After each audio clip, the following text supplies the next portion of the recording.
Здравствуйте! Это видео будет познавательно тем, кто интересуется боевой подготовкой собак. Речь в нем пойдет о самом важном техническом элементе, без которого вся боевая подготовка превращается в бесполезную трату времени. Но перед тем, как перейти к этому элементу, давайте проанализируем видеокадры, которые вы сейчас видите на экране.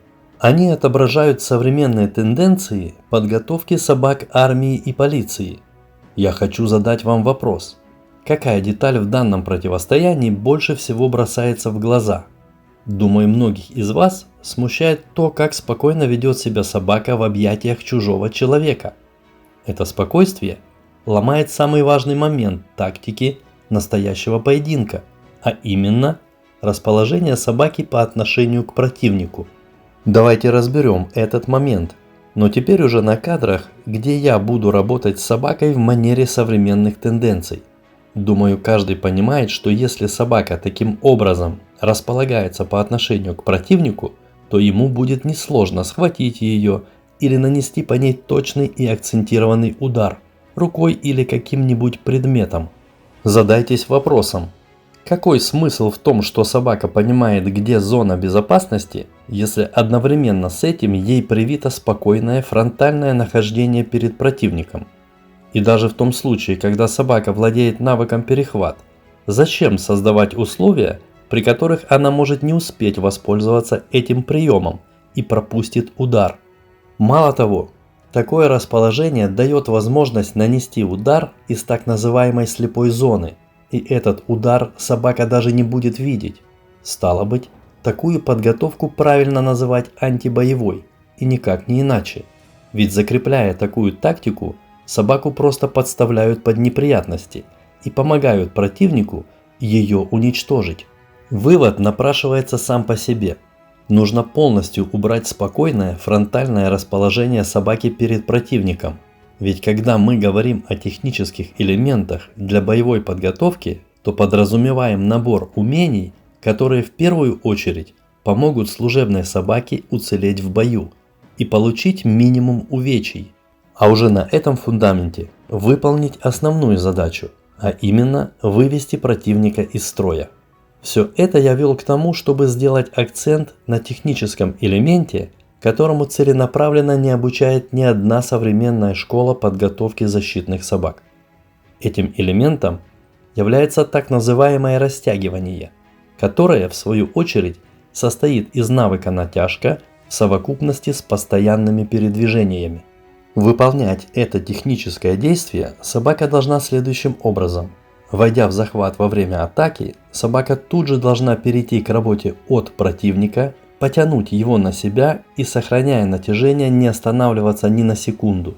При этом, работая в такой динамике, собака должна находить моменты, чтобы мгновенно углубляться в захвате и тем самым наносить максимальный урон противнику.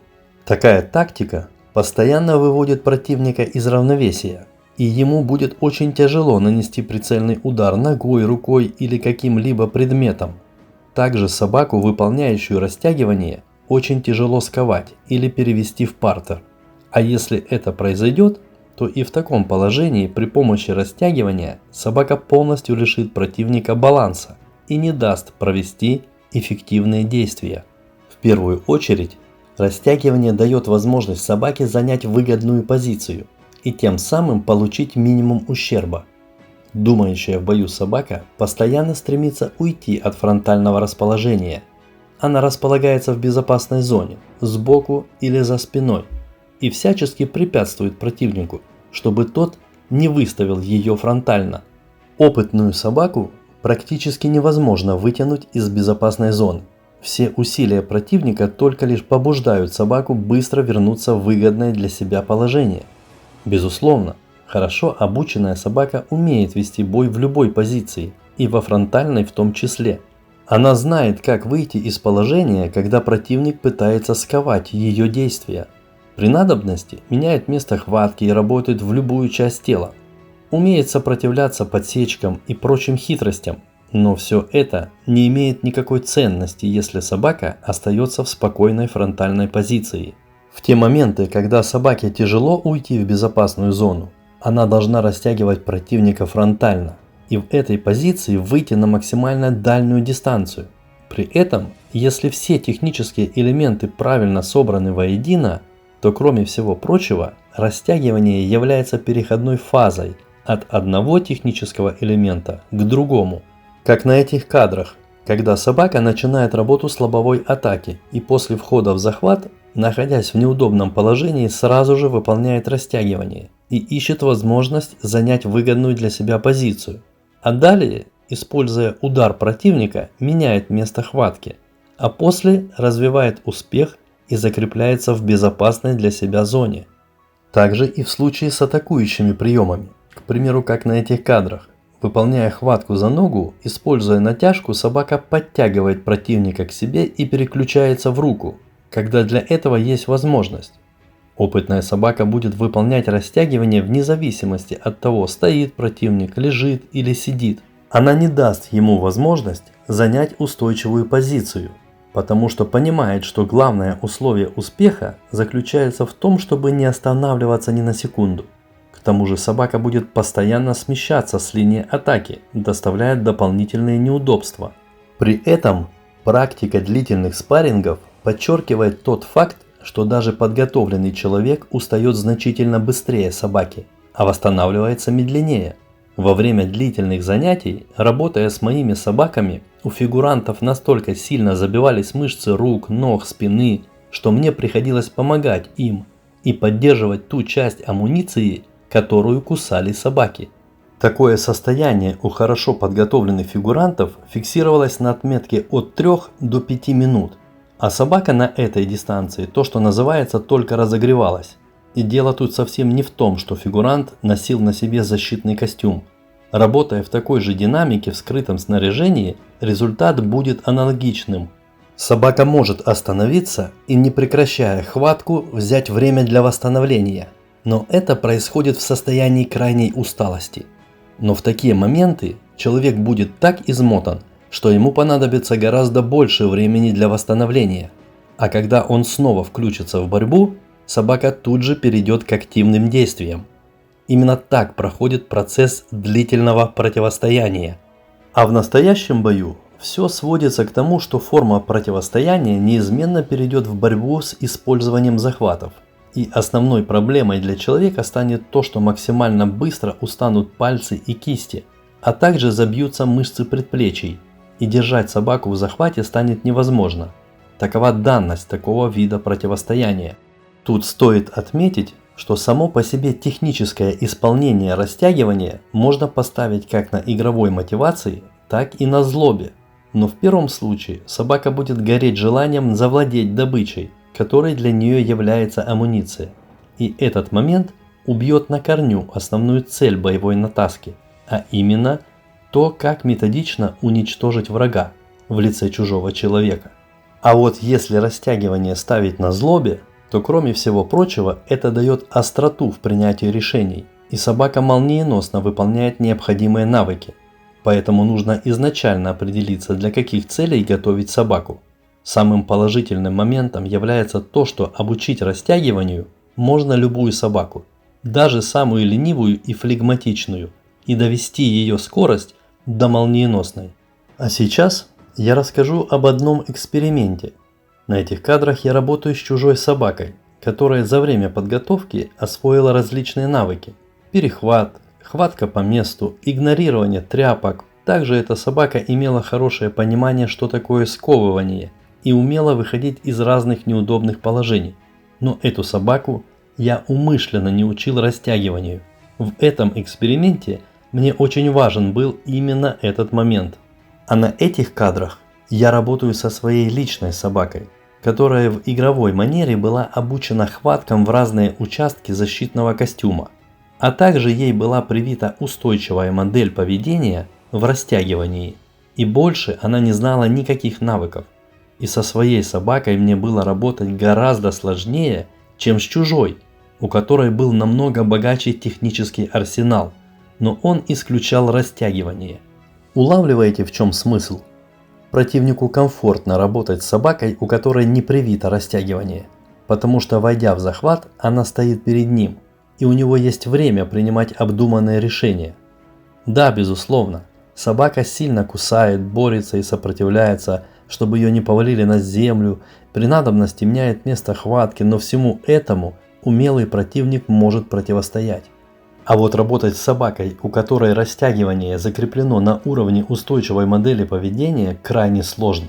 Потому что как только собака вошла в захват, она сразу же начинает работать от противника, практически не останавливается и делает это максимально быстро.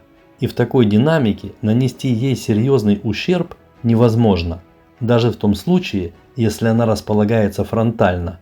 При этом на практике собака выполнит растягивание даже в том случае, если она работает с профессиональным кинологом. Настолько это простой и эффективный прием. Но главным плюсом растягивания является то, что собака заставит человека тратить максимум сил и на длинной дистанции лишит его возможности сопротивляться и как следствие выйдет победителем. Понимаете, в чем суть? Если на одну чашу весов положить всевозможные перехваты, понимание зоны безопасности, хватку по месту и прочее, а на другую чашу только лишь растягивание, то оно с лихвой перевесит все остальное вместе взятое. Вот насколько важен этот технический элемент. Кроме всего прочего, выше озвученный эксперимент дает понимание того, что в бою собака будет работать только на основе тех навыков, которые ей привили на занятиях. И если из подготовки убрать хотя бы один технически важный элемент, то с точки зрения боевого аспекта собака уже не будет полноценна, и ее нельзя будет считать служебной. В первую очередь, потому что рухнет вся тактика поединка. Углубляясь в поисках технических приемов боевой натаски, я пришел к максимально разрушительной форме растягивания. Она выражается в том, что собака, выполняя хватку, сохраняет натяжение и двигается по кругу, при этом не останавливаясь ни на секунду. Говоря на языке математики, человек является центром окружности, а собака, в зависимости от места хватки, выходит на максимально возможный радиус и двигается по этой окружности. Этот круговорот разрушает все намерения противника. Работать в роли фигуранта с такой собакой – это просто кошмар. Такую форму этого технического действия я назвал торнадо. Это название я выбрал не случайно, ведь одноименное стихийное бедствие выражается тем, что разрушает все на своем пути. Так и в случае с собакой, которая владеет техникой торнадо. Схватка с ней для человека превращается в настоящую катастрофу. Собака просто разносит в пух и прах все сопротивления человека, при этом оставаясь практически неуязвимой. Даже работая со своими собаками, у которых этот элемент был поставлен на игровой мотивации, я не мог ни поймать собаку, ни сковать ее действия, ни прицельно ударить. Целенаправленными занятиями я доводил свою собаку до такой скорости передвижений, что работа с ней напоминала какой-то экстремальный аттракцион, и от скорости вращения у меня просто кружилась голова. Эти ощущения можно описать только словами «собачье торнадо». И это при том, что это была своеобразная форма игры, а когда этот навык ставится на злобе, то собака работает еще быстрее, так как недоверие к постороннему провоцирует остроту действий. Когда это техническое действие грамотно вводится в арсенал боевой собаки, то ее действительно можно считать боевым оружием. Если вы занимаетесь со своей собакой разделом защита, то я вам рекомендую обучить своего питомца этому элементу, и фигуранты будут просто в шоке от работы с вашей собакой. В дальнейшем я еще вернусь к теме техника торнадо и раскрою ее совершенно с другого ракурса. Сейчас скажу лишь то, что за долгие годы занятий боевой натаской я разработал технические элементы, которые для противника еще более коварные и разрушительные, чем торнадо. Но именно с этого элемента в начале 2000-х годов начинается создание боевой системы «Каскад». Думаю, вы поняли смысл всего вышесказанного. Главный успех служебной собаки в настоящем бою обусловлен тактикой ведения поединка. И чтобы такие навыки, как перехват, зона безопасности и прочее, приобрели боевой оттенок, их нужно положить на боевой фундамент. При этом натаска боевых собак – это в первую очередь искусство защиты, а в защите главное – это дистанция и расположение по отношению к противнику. На этом и строится философия боевой подготовки служебных собак. С вами был Петручок Владимир. Всего вам доброго. До новых встреч.